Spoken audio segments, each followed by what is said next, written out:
morning, everyone, and thanks for joining us on our first in this series of Tea Break Talks with West Limerick Resources SICAP programme. My name is Finn, and I'll be hosting this morning's talk, which is focusing on work and training in the caring sector, healthcare, home care, childcare. We're hoping to cover the whole range, and we'll get as much covered as we possibly can. The first person I'd like to introduce is our first guest, and that's Nicola Finnegan, who is the Client Care Coordinator with Windmill Home Care. Now, the Windmill Group provides a home care support service in 3 counties, Limerick, Cork and Kerry, and the Windmill Healthcare Group currently operates 6 care homes around Ireland. So Nicola, welcome and thanks for joining us this morning. So tell me a little bit about the kinds of roles Windmill fills, what kind of workers you'd be looking to recruit at any time, let's say. Yeah, so the roles that we have is we work with the HSE, we work in the disability sector, and we also do private work where we have healthcare assistants going out into the community, looking after residents in their own home. They might go into residential settings where, like say, the likes of Cope Foundation, St. Joseph's Foundation, where they would go in and look after clients in there, but they would be assisting them. They could go into the homes then of the elderly, look after them, get them up, personal hygiene, prepare meals, companionship, looking after them. There might be hourly calls. We have overnights.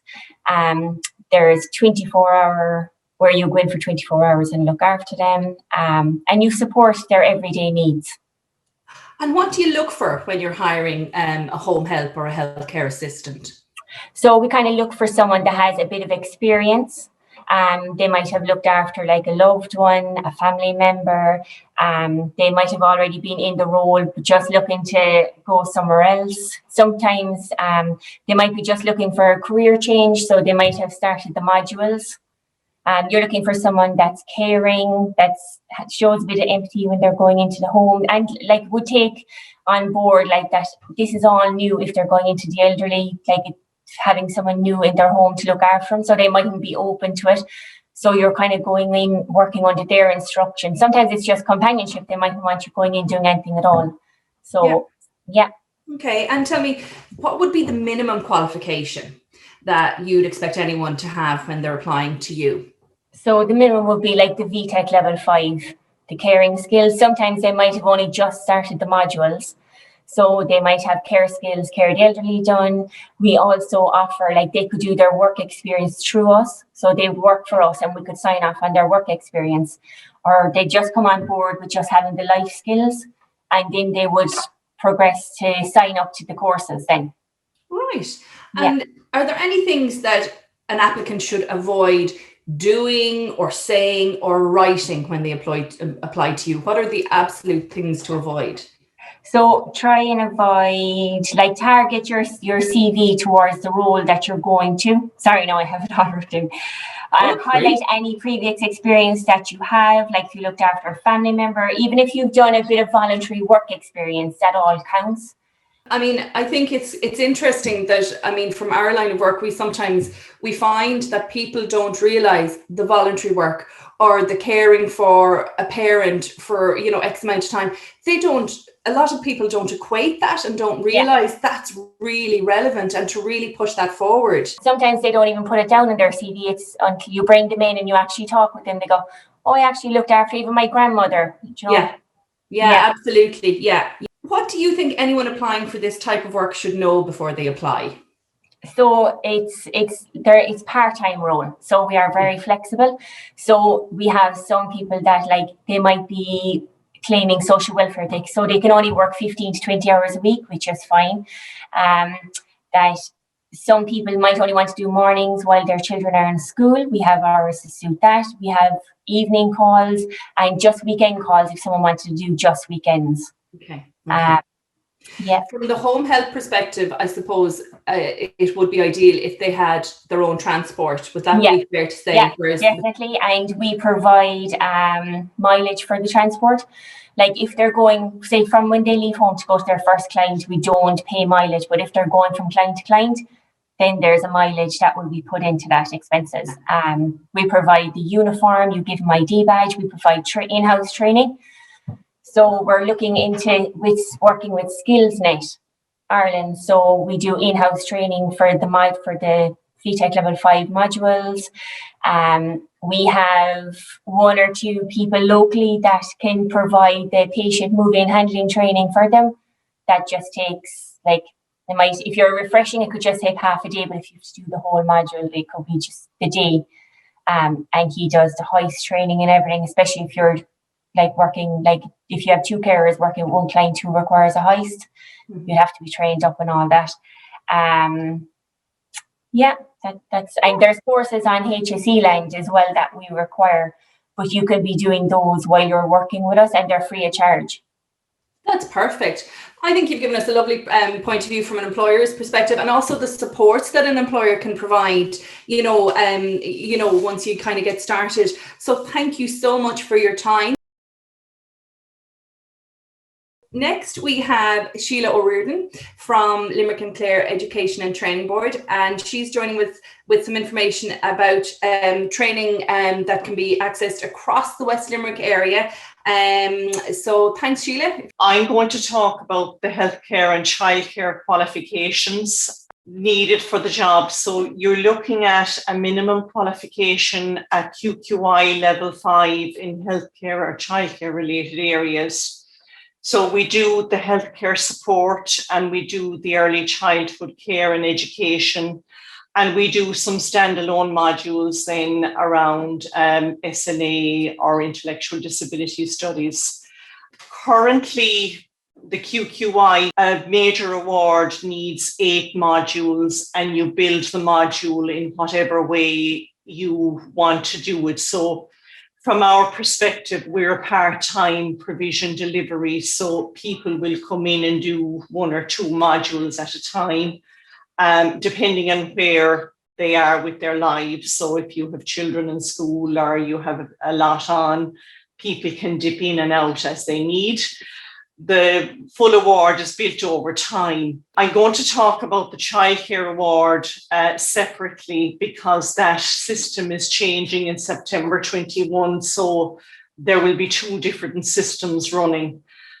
In Newcastle West, we offer the healthcare support, and in Abbeyfield, we offer both healthcare and early childhood care and education.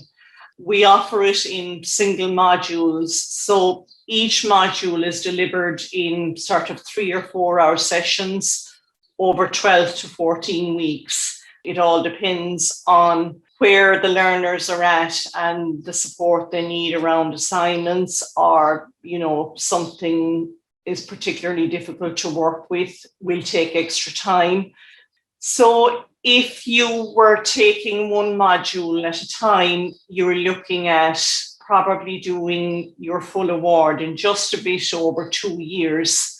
But, currently at the moment, we have people on childcare programs that are doing 3 and 4 modules to get their award finished at the moment. So it's flexible. So all our courses are free of charge. Currently, programs are delivered through blended learning at the moment, which is a mixture of in-person and online classes. We're hopeful that in September, we'll be going back more to the in-person classes. Learners can avail of laptops on loan while doing the course, and IT support is given around getting people online. We would have learning support around returning to learning, in the sense of support with assignments and with getting stuff typed up, and using the research methods online to be able to do good assignments. We also have a system where somebody has experience, like Nicola was saying, you've experience of taking care of elderly family members, or there's a child in the home with additional needs.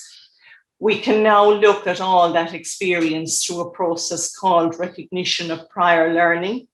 And through that, you may actually get some exemptions around modules, so that you may not have to do the full 8 modules that you might find that you're doing, maybe 5 or 6, and the other modules are put in through RPL, so the award is got quicker again. So in terms of the healthcare award, we like to do it in the modules in a particular routine. The award you need to do a certain amount of work experience, and to go out and do the work experience, you need to be able to do some of the skills in the workplace. So we look at doing care skills and care of the older person first, so that when you're going out to do your work experience, you're also getting your skills demonstration signed off for the modules in the workplace. So you have a very good sense of what the work is about, and that when you go into the setting, know what's expected of you. We also like to do care skills first for the reason, if you don't like care skills, you're knowing fairly quickly that healthcare support isn't for you, and you can look at doing other awards or other modules to, look at an alternative career. So the Childcare Award now, we're going to be running 2 systems in September. We're going to have people on the old system, the Early Childhood Care and Education Award. So if you have any level 5 modules done on this, you need to come and talk to us as quickly as possible if you want to finish the award, because it's to run until possibly June 23. But we're finding as people are finishing up their modules, we're more concentrating on getting people finished. So you mightn't get to do the modules you want to do. The new award structure is very different. It's one award. It's not built on module on top of module, even though there are 6 subject areas in it. There'll be one submission and you're submitting for the full award. It's also very integrated, so that you're only covering topics once, so that if you're dealing with legislation and regulations, you go and you do all of that together, and then you move on to the other modules. There's also a specification in it that there needs to be 2 different work experience settings. So you need placement with babies up to 2 years old, and then 2 to 8. So the new award structure in childcare looks at 6 modules. So it's not like you can do a module with myself and go and do a module somewhere else. The whole 6 go in together and are submitted for the award in one swoop. I talked earlier about the recognition of prior learning. So it's a process that evaluates the skills and knowledge gained through life outside of formal education and training, for the purpose of mapping the achievements of given set of standards or learning outcomes in QQI. So you're taking the knowledge and skills you already have, and they're being measured to meet the learning outcomes of a standard. So say, for instance, if you're looking to do care skills, but you have an elderly relative at home that's bedbound and is looking at, there's a high dependency in terms of maybe peg feeding or maybe bandaging or dressing care. So you can look at your experience and all of that, and it can be taken across and mapped against the learning outcomes in the care skills module. And you may have sufficient experience in that to be mapped off and put in for that care skills module. So how do you go about it? Really, you need to talk to an RPL mentor. And the RPL mentor here in West Limerick is Geraldine Dowling, and she's based in the Newcastle West campus. So you would have a meeting with her and she would explore the options with you and see where your experience maps across. All our information will be going up on learningandskills.ie/NCW. So as the courses for September become available, they'll be up on that website. And you can also give us a call here at the centre in Newcastle West, or make contact with us through Eddie or through Finn. Our next speaker, and that is Adrian. Adrian is Adrian Carmody from Optima Training, and he's going to give us a rundown of some of the courses that Optima offers. So thanks very much, first of all, for Eddie, Paula and Finn for having Optima Training on the session. We're delighted to be involved in this. We've been working with West Limerick Resources and Rural Employment Service for quite a while now. We've had great support from the team there, so we much appreciate that as well. So just a little bit about ourselves, I suppose. We have been involved in, in training and development, also consultancy services. So huge amount of training courses that we deliver as Optima Training, from quality and healthcare. And healthcare, one of being the biggest opportunities that we had. We work with a lot of nursing home groups. We work a lot with our care centres, community care centres, the HSE. The type of courses typically that we will be delivering for those will be in relation to manual handling, people moving and handling. We would do end-of-life care skills, dementia, restrictive practices. We would do challenging behaviour. So all the types of courses that I suppose are the care centres that we deliver to will want. Some of which I suppose, like what we were talking about earlier on in the care skills, would be of advantage to people to have in advance of them getting into employment in that area, and other aspects then where the care centre will actually provide to the employee once they get in place. So there's both aspects of that there. In relation to the training support grant, I suppose there has been changes, significant changes to that over the recent past, where it's now gone up to €1,000 per person funding available. Generally, it's for accredited courses. So that's one particular aspect of that. So it's not every course that's actually eligible for the training support grant.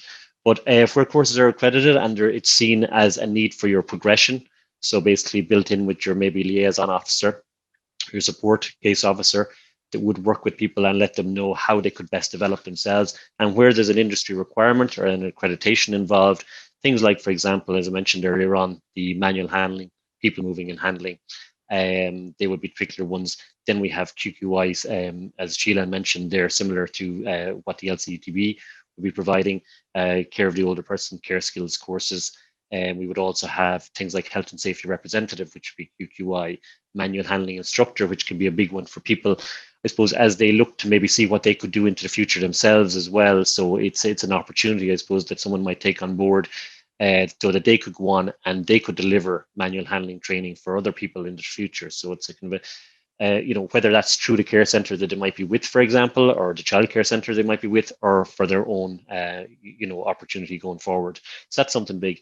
Another one has been DSE, the whole aspect of display screen equipment, which is an assessor for that and an instructor for that area, fire safety instructor. So the instructor courses are quite popular as well, and again carry the accreditation which allows that.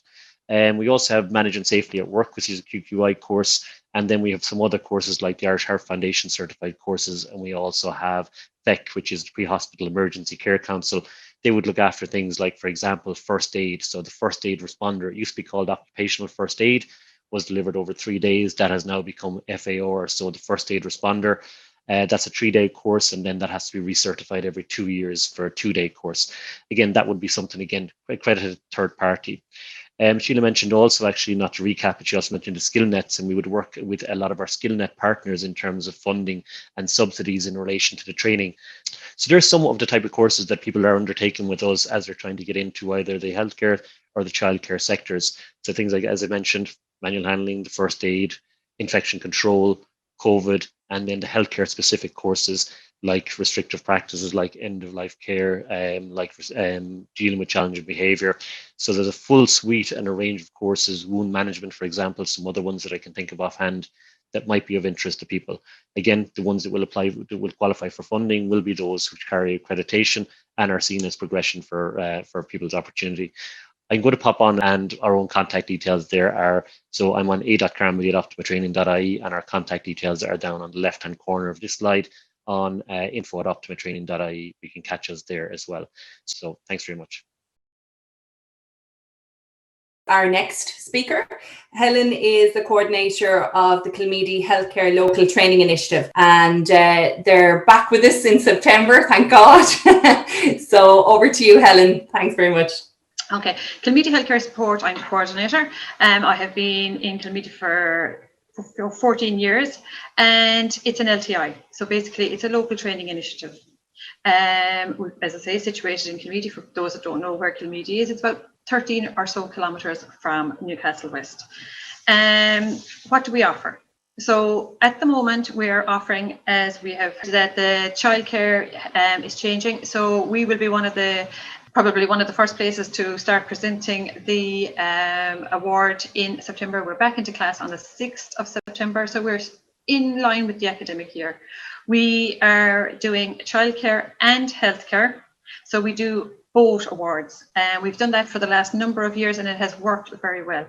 This year we do anticipate that there will be some hurdles, as the childcare is very, very specified and specific, but hopefully we will be able to overcome that, and we will be able to work with it as we go along.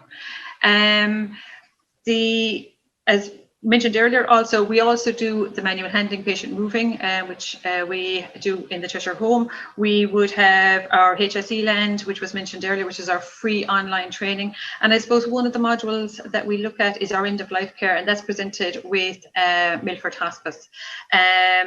We are open to every group, and basically we are here for the learner. So what is the learner? So we were here to help you to acquire the knowledge and skill and work independently under supervision in providing support in a variety of childcare and healthcare settings. And we do have a lot of people who do progress into childcare, healthcare, but we do have a large percentage of people that progress on to maybe level 6, 7 or 8 in their further education. And we would help them do that through CAO and the other means. What are the benefits to the learner? Okay, so there's a lot of benefits, and we've heard some of them already being mentioned, okay? So if you come on to the LTI, okay, which is your local training initiative, and again, it's funded by LCETB, okay? So you would keep your social protection payment if you are in receipt of a payment. On top of that, you would get your meal and your travel allowance. There are no additional fees, okay? That's important to remember. You do qualify for subsidised childcare if you have children that are from 0, for example, up to 6th class. All your learning supports, if you need learning support, again, if you need laptops, all your resources will be given to you, books, etc., they will all be provided to you while you are on the course. We have had excellent progression, and we're going to speak to a participant, past participant, next, and she's going to tell us a little bit about her story and her progression from Kilmeedy and onwards. We are very, very lucky in Kilmeedy. The local link does come every day, and it also takes you home, which is very, very good. So for those that feel that they don't have travel and things like that, there are backup plans, okay?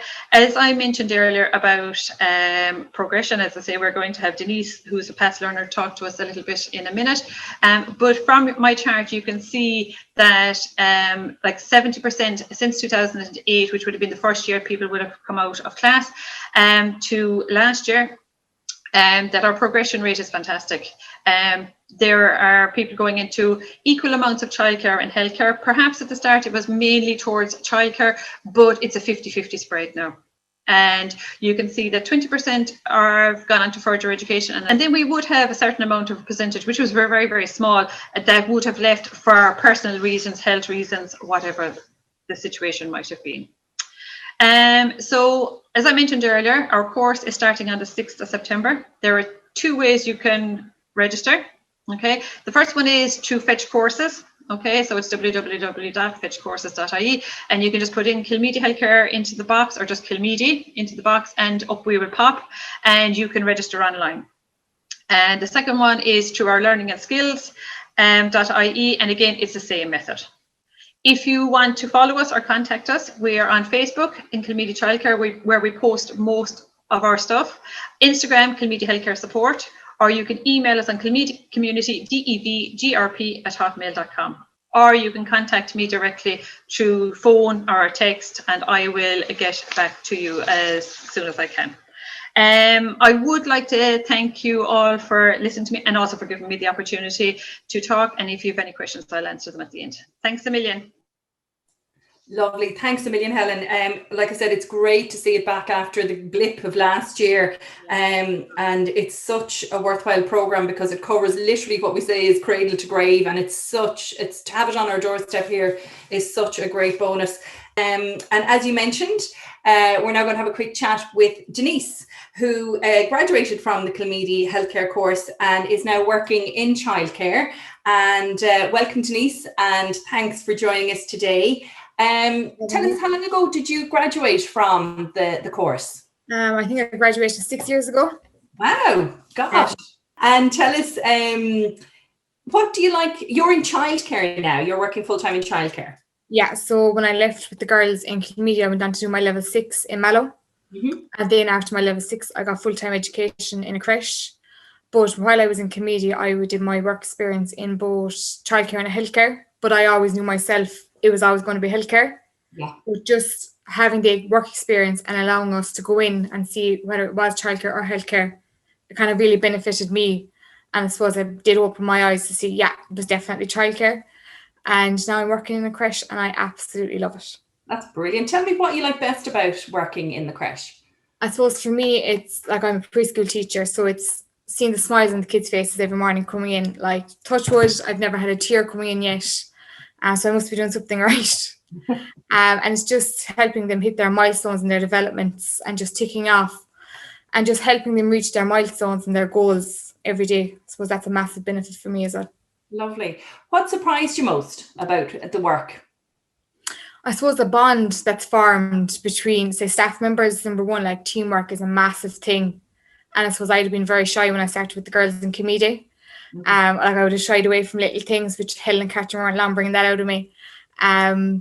It's just helping them and just learning all the theoretical knowledge. Like the folders I've got from Helen and Catherine, they're like Bibles now to me, absolute Bibles. Like I go to them nearly on a weekly basis because you never stop learning. In my eyes anyway, I've never stopped. Wow. And what do you think the 3 key attributes or qualities anyone working in this sector they need to have above all?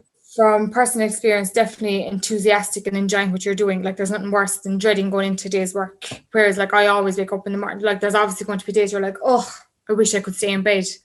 But to me, once I'm in there, like I love what I do. I'm never saying, oh, I wish I was doing something else. So like you have to be enthusiastic about it. Decision making and acting fast. Like being with kids, they can be doing anything. 1 minute they could be sitting down playing, the next minute one of them could be falling. So it's just acting fast and realizing like that you have to make the decision, like you're the grown person in this. And then being patient. Like I think in 20 minutes my name could be called 150 times. But it's just realizing that they're kids, this is what they do, and patience. Once you have it, it's an amazing thing to have. That rules me out, so.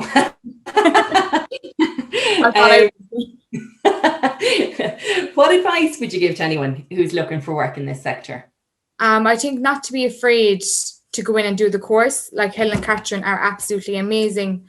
Like the help they've given to me, like I'm going on to do my level 7. I'm starting it in September. So just not to be afraid and do your work experience. Go take your experience in both healthcare and childcare.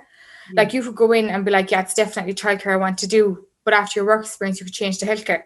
Yeah. Like I was fortunate enough to realize, yeah, it was a clear given that it was childcare, but someone else could have a totally different approach to it. Yeah. I've seen that time and again when we've gone out to do the interviews, the amount of people who went in absolutely certain that was the direction they were going in. And the great advantage is because you get the work experience in so many different areas, you really do make an informed choice, which is great. Yeah. Yes.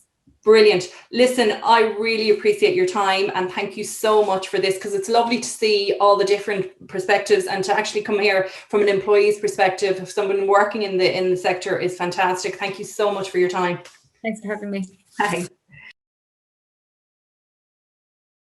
We've kind of looked at working and training in the sector, and I hope it's given you some ideas on what you'd like to do next. Now we're kind of going to switch a little bit, and we're going to see where West Limerick Resources can provide the supports and fill in some of the gaps for you for anyone who's looking at moving into the caring sector. So I'm going to bring Nicole Seaward from the West Limerick Resources Jobs Club in now, and she's going to give us a talk about the Job Club supports available.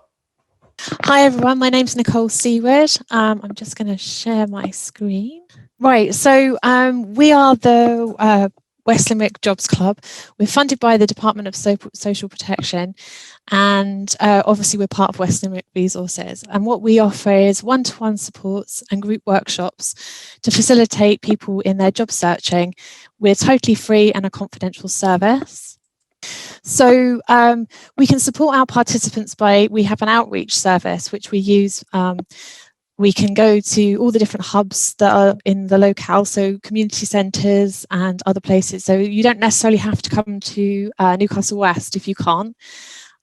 So we offer access to the Jobs Club facilities, things like the internet and photocopiers and any stationery or postage that you might need. What we really do is we help clients with their CVs, their cover letters and application filling out. So things like if you were an SNA and you needed specific help with a very long application, because those can be, we can give you a hand one-to-one. We also do group training sessions and they would cover things like the CV preparation, what a CV should look like, how to write a cover letter, and also online job searching techniques. And we also offer interview skill workshops, and we can also set up mock interviews for anyone who actually needs those in-house. And so then the final slide is Helen's details. She's the Jobs Club leader, her details there, and I'm the Jobs Club assistant. So you can contact us by any of those means. As I say, we are here to help anyone who is unemployed or underemployed. Some people forget that we can help mostly anyone who needs some help with their CV or cover letter writing. So that's us. That's perfect. Thank you so much, Nicole. And now Paula Ruane from the TOOS programme, which is a job activation programme delivered by West Limerick Resources. So good morning, everyone. And TOOS is an activation programme for people who are unemployed and on the live register. It provides short-term working opportunities with community-based organisations, and we cover all of the West Limerick area. So participants on the scheme would work for 19.5 hours per week, and the placement lasts for 12 months. So the qualifying criteria for participation on the programme, a person has to be in receipt of a job seeker's payment for at least 12 months. And selection for TOOS is either by random selection by the local social welfare offices, or equally somebody can self-refer onto the programme. And how this would happen is they would approach their caseworker in the local social welfare office, or equally they can come along to the TOOS office and we'll help them complete a self-referral form. And once this has been approved by the social welfare office here in town, we can proceed with the placement. So we have a large variety of roles on the TOOS programme, but we're going to look at the childcare and healthcare roles which we currently have. Garda vetting is a requirement for all roles where the candidate will be dealing with children or vulnerable adults, and this has to be completed prior to their commencement on TOOS. So some of the vacancies that we currently have in childcare are childcare assistant roles based in Kilcoleman Community Creche, in the Kilfinny Preschool, the Desmond Creche, and also with the Butterfly Club based in Rathkeale. We have some care assistant roles and support activity roles with the Brothers of Charity in both their facilities in Foynes and Blackberry Park in Limerick, in Drumcolliher Day Centre, the Desmond Complex, in Rathfrieda Cheshire Home, and we also have a kitchen role available with the Meals on Wheels service based in Drumcolliher. So while some centres are currently closed to the public or maybe at reduced capacity due to COVID-19, we are hopeful that a lot of these placements, when restrictions ease and it is safe to reopen, we will have more vacancies in these areas. So it's also important to say that candidates who take up these roles and who may not have had any previous experience in the sector are always working alongside a fully qualified member of staff in a support capacity. So a TOOS placement can be used as an entry point into the caring sector or simply just to get experience. And like Sheila said earlier on, you know, some people may come on the programme and they may have a number of modules completed but are unsure as to whether it's the role that they want to go into. So by coming on TOOS, it helps them decide whether it's the career that they want to progress into. And in most cases, they've gone on to complete their QQI accreditation and have gone on to work in this area. So just to give you a couple of examples of the success stories that we have had on TOOS, we had a girl who went in an administration role in one of the local creches, and she was only a short time there when she approached the manager and asked if she could split her hours between childcare and the administration role. And before her 12-month contract was over, she'd actually secured some additional part-time hours with the creche, and she went on to get her QQI accreditation, and she's now actually assistant manager in that facility. And equally with Brothers of Charity, you know, people that we've had on placement have gone on to get contract hours. But I suppose the one criteria there is, you know, a basic level that they would have to have in relation to the QQI award. And once they commit to that, you know, they are open to taking on people who've been on placement there. So I suppose in terms of career progression, you know, the TOOS program has been very successful in terms of placing people in the caring roles. And if you'd like any further information in relation to any of the roles I mentioned this morning, or indeed any of our vacancies across the program, please feel free to contact us. So if you have any questions, I'll answer them at the end. Thanks very much. Paula, thanks very much for that. That's terrific. Really, TOOS can be such an important and useful tool for people who are on the job seekers payment and want to make that step back, and it's a great kind of means to do that. And the self-referral process is so straightforward, and again, it would be something that from the Rural Employment Service we've, you know, pointed people in the direction of you guys as well, so bearing that in mind for anyone who needs that support. And finally, speaking of the Rural Employment Service, and I'm very conscious that we've gone over, and we're very appreciative of everyone staying with us. Finally, my colleague in the Rural Employment Service, Eddie O'Shaughnessy, is here to give you an idea of the supports we can offer. Hi guys, so I'm very quickly going to play a short video. It's only about a minute long, so it's not too bad, and then I'll just do a little bit of a spiel. Do you need help securing employment but find there are barriers in your way?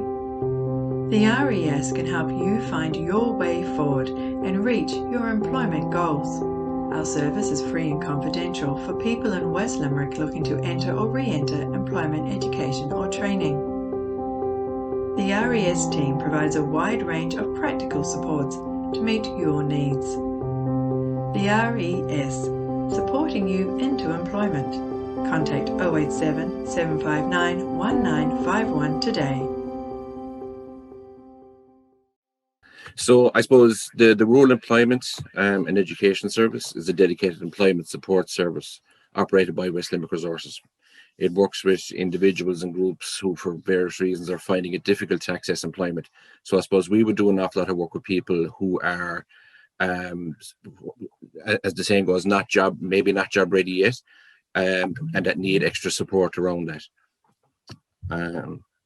So since its foundation in 2004, the service has worked with hundreds of people who are seeking change in their lives through employment and helped them to identify and address the barriers and challenges that they are faced. So I suppose we work with the long-term unemployed, people who are deemed kind of underskilled, who need support around training and direction, I suppose.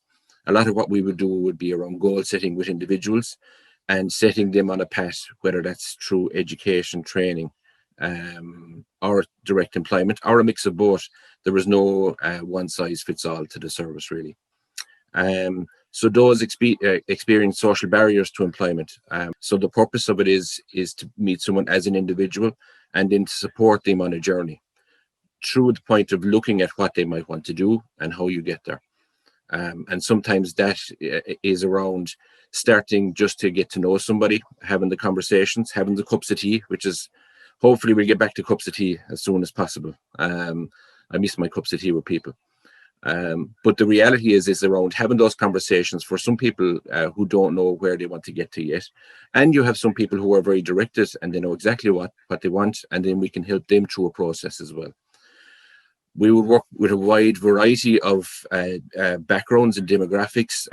We've worked an awful lot in the last couple of years with people from the migrant community and from the travelling community. For where the migrant community are concerned, there's lots of issues around eligibility, whether they're economic migrants or whether they're asylum seekers. And there's lots of issues that arise from that. And we've created a good network of different agencies that we've been working with over the last couple of years, over many years, I should say. So, and where the different types of communities are concerned, like people from the travelling community, we've worked across West Limerick with individuals and with groups, and we're working towards a more inclusive society. I suppose that's the principle of the SICAP program, is that there's an opportunity for everybody. So we would have the type of service, then we would work with people around, as I say, identifying the personal action plan. We would help them then get their CV. We would help them around the interview process, around applying for positions, and give them achievable goals, I suppose, is always very important. So with lots of different agencies, I suppose as much as possible, then we work across with people from the likes of the ETB, working on fetch courses, getting people to apply for different types of progression routes for themselves. We've often worked with people that are actually in employment and that they may be underemployed. So they may want to try and advance their own career. And then we would support them into either, again, into fetch for QQI, or onto further education through LCFE, or sometimes into college placement as well. So there are other colleagues of ours who work with people on SUSI grants and getting them then prepared for the university experience. So that's a very wide and diverse group of people. I suppose what's important, and I suppose that's one of the reasons for today, is around being able to build people's awareness that there are lots of supports out there across companies, private companies, education providers, course providers, and that we're all kind of helping each other to help individuals, which I suppose is the whole point of the service. Yeah, so that's kind of my piece of the puzzle, really. Thanks very much, Eddie. And thanks everyone for your contribution so far. We've had some great questions come in over the past hour, and I appreciate everyone's patience with staying with us. If I can start going through the questions and kind of direct them to the appropriate person. The first question that I think came in was, have Windmill a base in Newcastle West? Nicola, I suppose that's for you. And also, I suppose, are you accepting CVs at the moment? Yeah, so we're definitely accepting CVs at the moment. So we don't have a base in Newcastle West, it's actually in Askeaton. So we have a nursing home down there in Askeaton, so it's just off the nursing home. I can give a landline number if you want. Lovely. And again, what we can do is after this, Nicola, we'll get all the email address and the best number and email address for people to forward any CVs or any inquiries onto you. Would that be the best bet? Yeah, perfect. Perfect. That's brilliant. Thanks for that. Okay.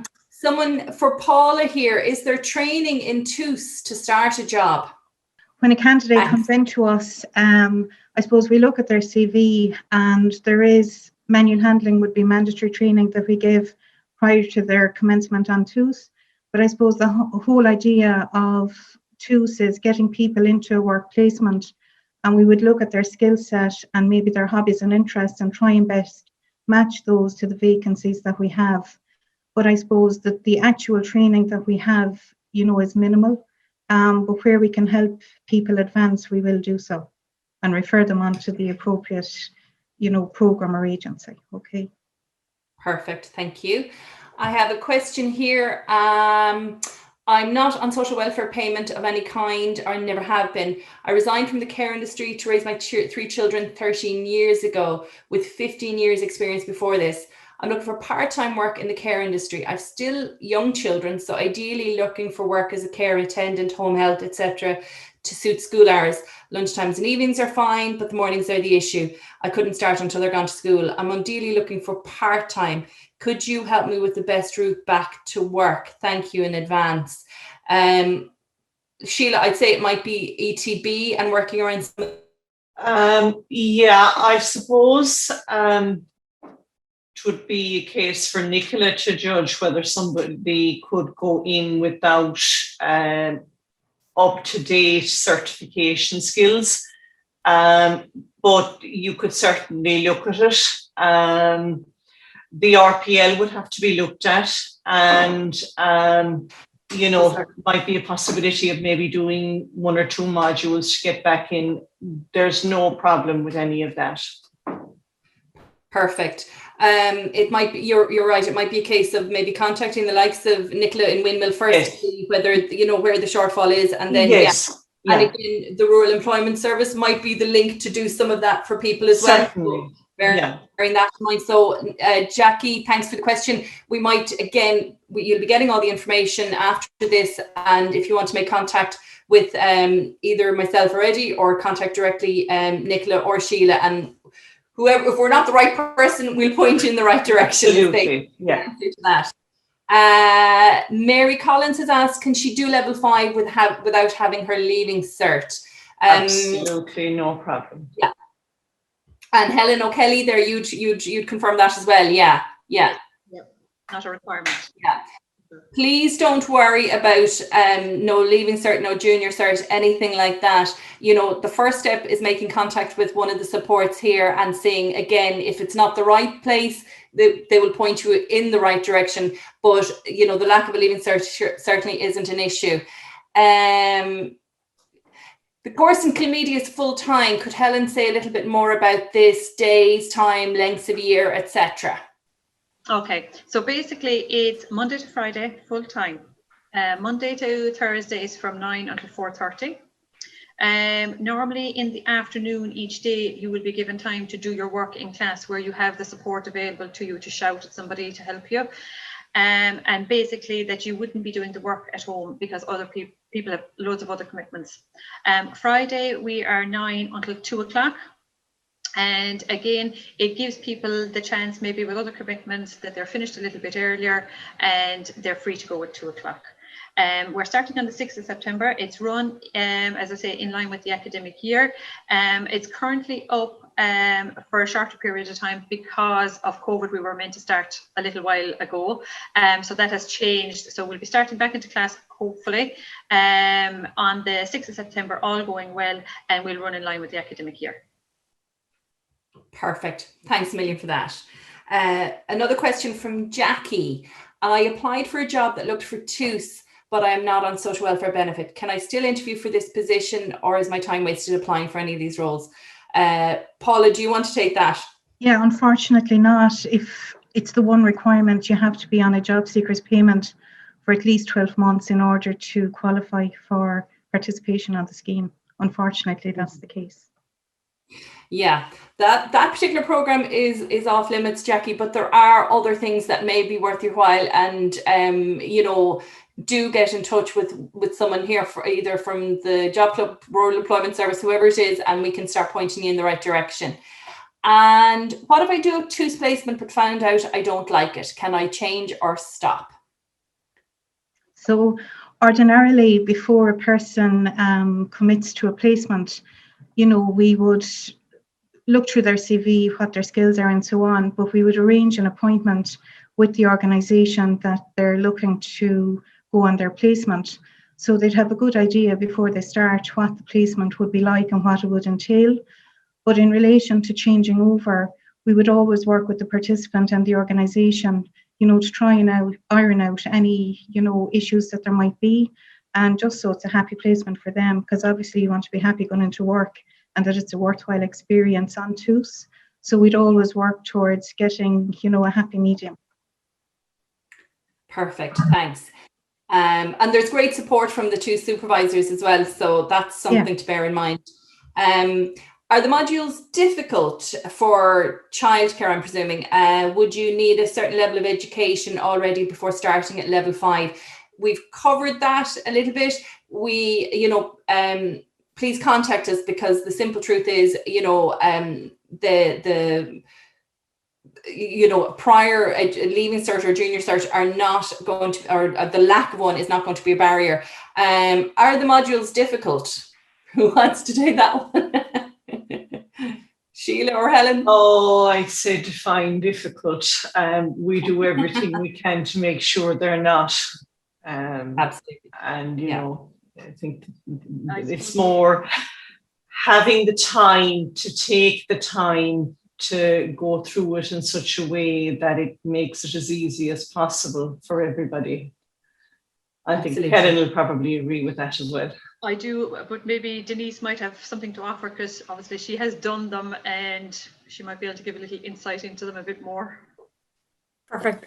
Like at the start, yes, they're can be a bit complicated with the wording sometimes, but like Helen and Catherine really break them down. Mm-hmm. And like as Helen mentioned, having been able to sit down and do your work while you're still in the facility and having the two girls like to be able to shout at them, oh, I need help with this or I'm stuck with this. Yeah. But really it's just breaking it all down and taking it at your own piece. Like I can't say there was ever an assignment where I was like, oh God, I'll never go back and do that one again. Because it's just everything's broken down. It's once you take it piece by piece, like you'll get there. And did you find, Denise, now after you'd gone out on the work experience where you'd physically done, you've put the learning into practice, did that make it did things fall into place more when that happened? Yeah, like child development is the biggest module I think it was tedious when I was doing it. I found it tedious. So I never really fully understood it until I went in and did my work placement. And now working in childcare 4 years, it's a massive help because everything is clicking into place now. Whereas the theory of it was a bit challenging when you were sitting at a table learning it, but when you put that into practice, it makes it so much easier. Yeah, that's perfect. Yeah, that's brilliant. And tell me, did you apply? Now this might help. Did you go through Fetch or did you contact the guys directly when you made your application? I contacted Helen directly. All right. Okay, because I've just got a question come up saying many people find registering on Fetch courses and making a course application difficult. Can individuals speak directly with LCETB or Kilmeedy before registering themselves, or can they get help to register? Well, you contacted the guys directly and she. Yeah, perfect.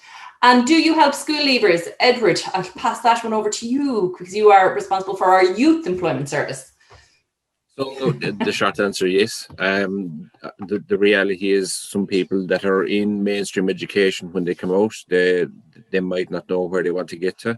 You also have, in the last 3 years, we've found that for people that have gone to college straight off the bat, and they might have done a year of college and they've just found that the course wasn't for them.